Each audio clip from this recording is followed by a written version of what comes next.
Today we're going to talk about 7 things that the military does that I believe the entire world would be better off if we just adopted. The first one is the NATO or real phonetic alphabet. The Alpha, Bravo, Charlie, Delta, Echo, Foxtrot, Golf, Hotel, India, Juliet, Kilo, Lima, Mike, November, Oscar, Papa, Romeo, Sierra, Tango, Uniform, Victor, Whiskey, X-Ray, Yankee, Zulu. Whatever. I know the whole damn thing, even if I haven't done it in a long freaking time. And the way that the military uses this is for spelling.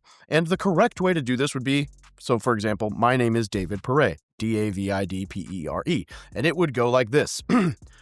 David Pere, Delta, Alpha, Victor, India, Delta, Papa, Echo, Romeo, Echo. You do not say D as in Delta, A as in Alpha, V as in Victor, I as... You definitely do not say D as in dog, A as in apple, V as in violin, I as in whatever word I come up with off the top of my head for I.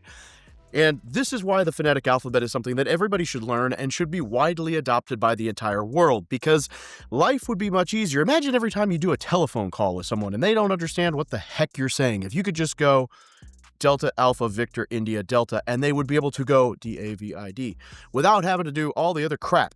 This one drives me nuts when I get on a call with someone who tries to use the phonetic and they don't understand that A, you don't have to say D as in dog. You just say Delta, or D as in Delta, Delta. You don't have to say all the preface stuff. That saves time. And then B, if we just use the same thing, everybody would speak the language and be able to spell that way. But because people just make it up, it just creates this complicated thing where they're like, P as in Paul, E as in elephant, R as in rhinoceros, E as in elephant. And that is one that I've actually heard for my last name, which is way more complicated than Papa, Echo, Romeo, Echo. And they get the same point across. So, this one drives me nuts. I wish the whole world would just adopt and learn the phonetic alphabet the NATO way. Number 2, and this one I think would just be hilarious, is if we did colors. Now, if you're not in the military, you probably don't know what I mean by colors. But if you are or have been in the military, your butthole probably just puckered. You see, colors is what happens at 8 a.m. every day on a military base. And this is when they raise the flag, the American flag in this case, but it would be the flag for whatever other base, whatever other country if we did this worldwide. But essentially at 8 a.m., colors sounds. Essentially what happens is there's a trumpet blast and then they go to raise the flag while the national anthem is being played. And if you are caught outside, you drop to the position of attention. And if you're wearing a cover, a hat, you salute and you hold the salute. You do not move, you do not talk, you do not anything. So you could be like walking around carrying a backpack and a whole bunch of crap, colors hits, and you're like, oh, and then you have to like drop everything, take the pack off, go to the position of attention, face the flagpole, even if you can't see where it is, salute. Once the national anthem's done and colors is the end of colors is sounded, you cut, and then you go about your day, or pick up all your crap and go about your day. Now, the reason I think colors should be instituted is twofold. One, pride in your country. If every single morning you heard, blasted across the world, the sound of the American flag rising and a moment to remember where you live, I think that'd be pretty dope. 2, it is hilarious as all get out when you are standing in a building and you see somebody get stuck in colors when they're carrying a bunch of crap and they have to drop it and go to the position of attention. Especially if it's like raining, right? Because I don't know how other branches are, but in the Marine Corps, like, you do not move during colors. That's like, they will end you. And so, like, you get some funny sights of people just like standing out in the rain doing this with all their crap on the ground. So, but they give a 5-minute warning. So you have noticed that you're about to get stuck in colors. And then at the evening, at sunset time, when the flag comes back down, they do another colors. And then most bases also do taps at 2200 or 10 o'clock at night, which is to symbolize like lights out, quiet time, bases going to bed, right? And so all of those, I think, could serve a purpose and be useful, but also might be hilarious. This isn't just some dumb self-help book. This is everything I wish I'd known when I first joined the military. So scan the code, click the link in the description, download it for free today, and get yourself on the right path. Number 3, and this is one I'm very passionate about, the 24-hour clock. Because if I say, see you tomorrow at the gym at 6, and you don't know that I work out at 6 a.m., you're going to have to ask, wait, 6 a.m., 6 p.m.? Hey, I'll see you tomorrow at 7. Breakfast? dinner? I don't know. But if I said, I'll see you tomorrow at 1800, that's 6 p.m., 1900, 7 p.m. And I think the reason we don't adopt this is people think it's complicated, but it's really not. Like, first off, you just memorize it. It becomes very easy over time. 2130 is 930.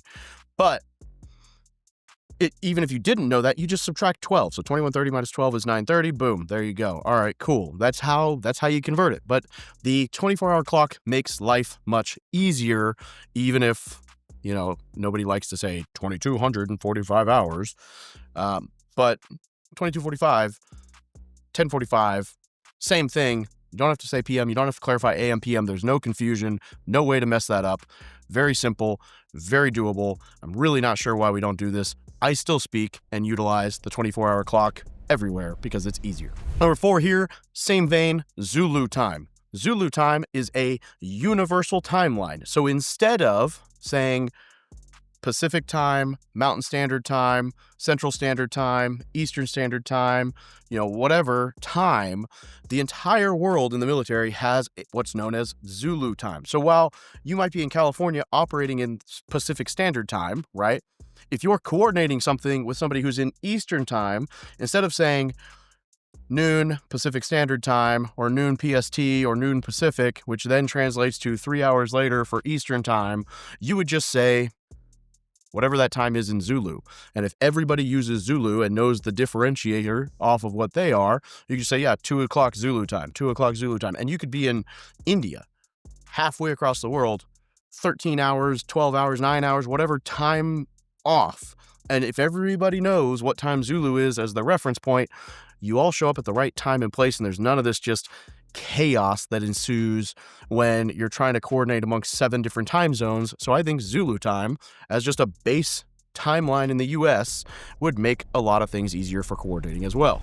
Number 5 here is tact and or the ability to just be blunt and give criticism without everybody getting offended and wishy-washy and oh my gosh, my feels. If you could just straight shoot, life would be much simpler. Like, the reality is, even if you don't like hearing that you're wrong, if you are wrong, it is beneficial that we tell you you are wrong. Now, tact is where you say it in a nice or professional or at least not totally head way. But then on the other side, you don't get all offended because you don't like what was said. You acknowledge that somebody's giving you criticism constructively to try to help you.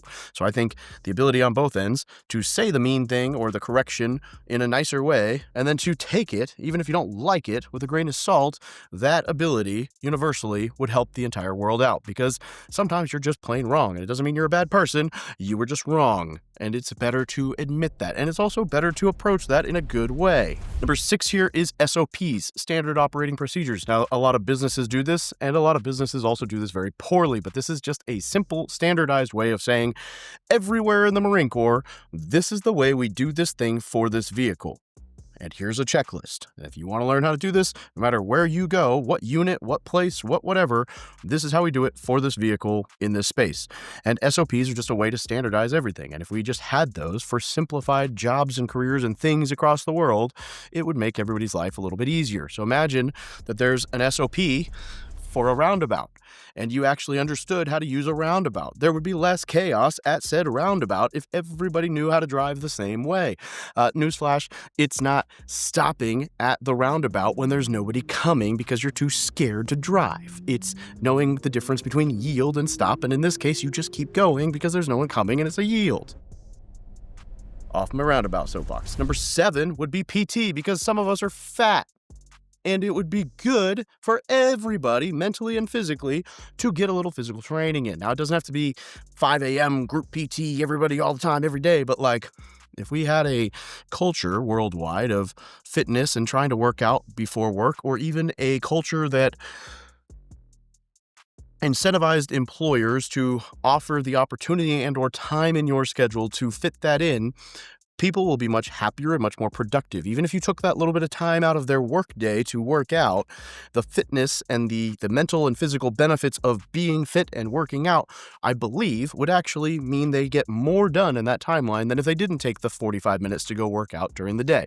So I think PT has some very real benefits and ramifications, and it would be cool to see it implemented more broad scale. Okay. Now, as a bonus, and this is not a military thing, however, the military uses it a lot because they have to communicate with people internationally, the metric system. Now, I know for all the Americans in the group, I get it.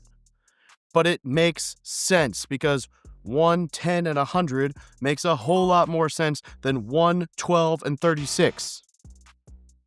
It just does.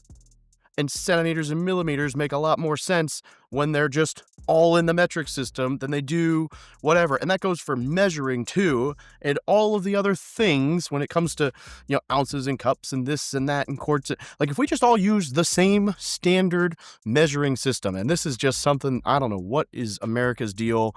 The metric system, that if the whole world used it, makes sense, but we just want to be different. And I get it. I'm an American, beat my chest, rah, rah, yut, yut. It just isn't efficient. We should just all use the metric system. Everybody's life would be easier if we used the metric system. I hope you appreciated my little soapbox today because I now have a YouTube channel, which means I get to do some of these rants, and I have wanted for the longest time to talk about how much I think the phonetic alphabet, the 24-hour clock, and the metric system would make the world a much simpler place and much more efficient. And now, because I have a platform, I had the opportunity. So thank you very much for tagging in. If you're new to this channel, we help service members and vets maximize their benefits and achieve financial freedom. So if you want to get involved and actually improve the quality of your life overall, make sure you subscribe and share this with somebody if you want to terrify them by colors being nationwide. Have a great day. Love you guys.